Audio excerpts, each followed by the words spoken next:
I'll introduce Professor Greg Monroe, who will give the 2015 presentation of the Outstanding New Lawyer Award.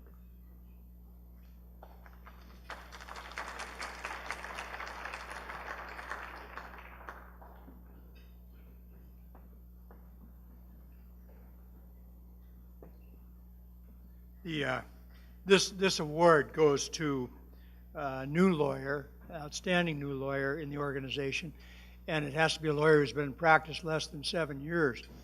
The award this year is going to Anders Blewett, and it was my pleasure to have Anders and his brother Drew in law school. When Anders was in law school, he was a great law student, very dynamic and engaging. So it's no surprise to me to be up here tonight giving this award. I want to tell you some background or what Anders has done, and in no particular order. Anders served, after leaving law school, he served in the Montana House from 2009 to 2011. He served in the Montana Senate from 2011 to 2014. The important thing is in both houses, he was on the Judiciary Committee, and he served a tremendous function, as you all know, on that committee because defeating bad legislation that will have a terrible impact on consumers is a major part of what anybody on that committee has to attempt to do, given the makeup of the legislature. He worked very closely with Al Smith and the MTLA to defeat numerous anti-civil justice bills in the Montana legislature. Anders sponsored the Fairness and Arbitration Act, which made Montana one of the few states in the country to require arbitrators to disclose conflicts of interest and to allow an arbitration award to be vacated in the event the arbitrator fails to make that disclosure. The bill provides significant protections for Montana consumers who are forced into binding arbitration. In 2013, Anders sponsored the concussion legislation, which has helped to improve safety and concussion detection in Montana public schools. As a member of the MTLA Amicus Committee, which has had tremendous impact in Montana at the court, he filed a joint amicus brief in the landmark decision in North Pacific Insurance versus Stuckey in 2014, which expanded consortium claims to adult children in the state of Montana. Recently, he and Amy Eddy filed a joint amicus brief for the MTLA, and he participated in the oral argument in the landmark decision Meek versus Montana 8th Judicial District. As you know, the Meek decision pertains to the reasonable value of medical expenses in Montana tort law, and it affects virtually every case that any of us are involved in that involves personal injuries. Anders has been a willing contributor to Montana MTLA CLEs. That's something to be said for an attorney who's less than 7 years out of law school. He presented recent developments regarding the admissibility of medical bills and billings on April 17th of 2015. He co-chaired the MTLA Spring Seminar in Great Falls in 2014, and he presented Proving Emotional Distress Damages and the Independent Tort of Negligent Infliction of Emotional Distress in Helena in 2014. He has presented CLEs on behalf of the Cascade County Bar Association and the State Bar of Montana involving proving emotional distress damages and the independent tort of negligent infliction of emotional distress. And he presented House Bill 322, the Fair Arbitrators Act, ethical considerations and other matters for the State Bar. He's had several articles published in MTLA Trial Trends, supplemental article on resisting motions to exclude medical bills and limit recovery to actual payments made by private and public health insurers. Montana legislature passes the Fair Arbitration Act in 2009 and lawyers in the Montana legislature in 2009. He's had a comment published in the Montana Law Review. The title was Challenging the Constitutionality of Montana's Statutory Cap on Non-Economic Damages in Medical Malpractice Cases. In addition to those efforts, Anders is practicing in the firm with his dad, Xander, and his brother, Drew. He's a very successful lawyer in his own right in the arena of consumer and victims' rights, And recently, he helped obtain a record $27 million settlement for a brain-injured quadriplegic in Vagness versus North American Mission Board of the Southern Baptist Convention, Inc. And I have one other thing I want to say, carrying on the family tradition. The Blewett family made this incredible $10 million gift to the law school. And whenever we made the trip up, John Mudd and I made the trip up to talk with them about this and negotiate on it. It was always Xander and Andy and Drew and Anders who were there. And I mention that because I don't know what the situation is, but I think a judge would take judicial notice of the fact that Drew and Anders were smilingly and very supportingly giving away a major part of their inheritance.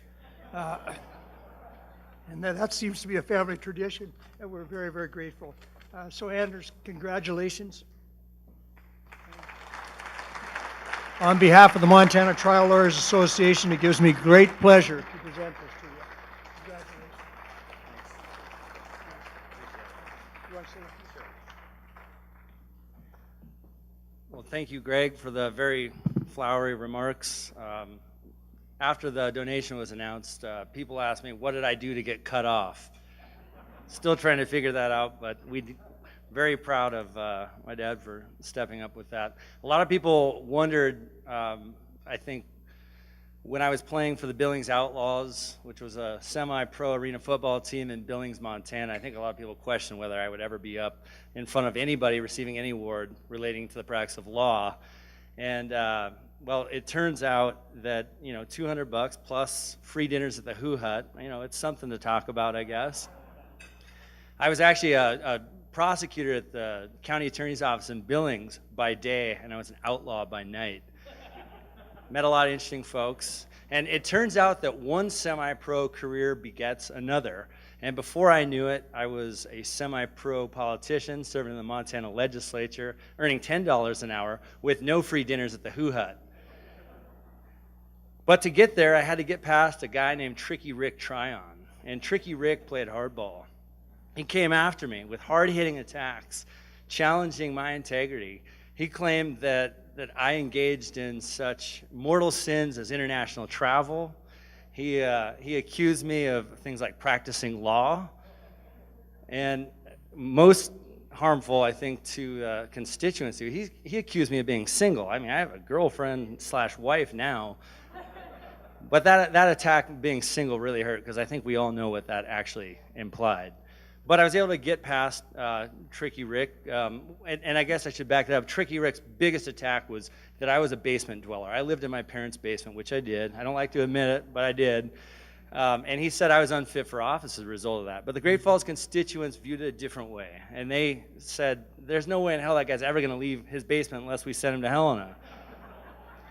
So I got to Helena, and I realized that the deck was stacked against consumers. I mean, we had Al Smith over here wearing the white hat, and you had an entire building full of people who would say anything, do anything for the right amount of money from the insurance companies. And it turns out the insurance companies have a lot of money. So there were a lot of dudes versus Al.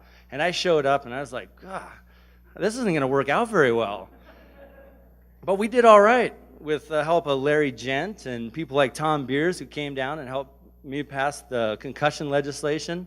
We did all right. We killed a lot of bad bills. We passed a few good ones, like the concussion bill, and we begged for a lot of vetoes, and we got most of them.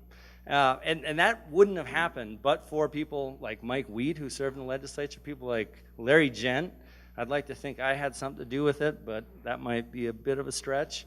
And the fact remains that Larry's gone, Mike's gone, I'm gone, MTLA is almost gone from the legislature. And if we want to preserve what we have here, we need folks to dig deep, and you got to dig deep to serve in the legislature, but dig deep and get in there, because those folks with one swipe of the pen can wipe out everything this civil justice system is founded on, and that's a pretty big deal. And I mean, if there's no other reason, we need people from this organization to step up to keep the Tricky Ricks out of the legislature, because they would wreak holy hell on our civil justice system. I would like to also thank the amicus committee, including Amy Eddy and Jonathan McDonald and Jeff Winter, who I worked closely with on the amicus briefs that I think are going to create some great law that we can expand and build on in the future. I'd especially like to thank my dad.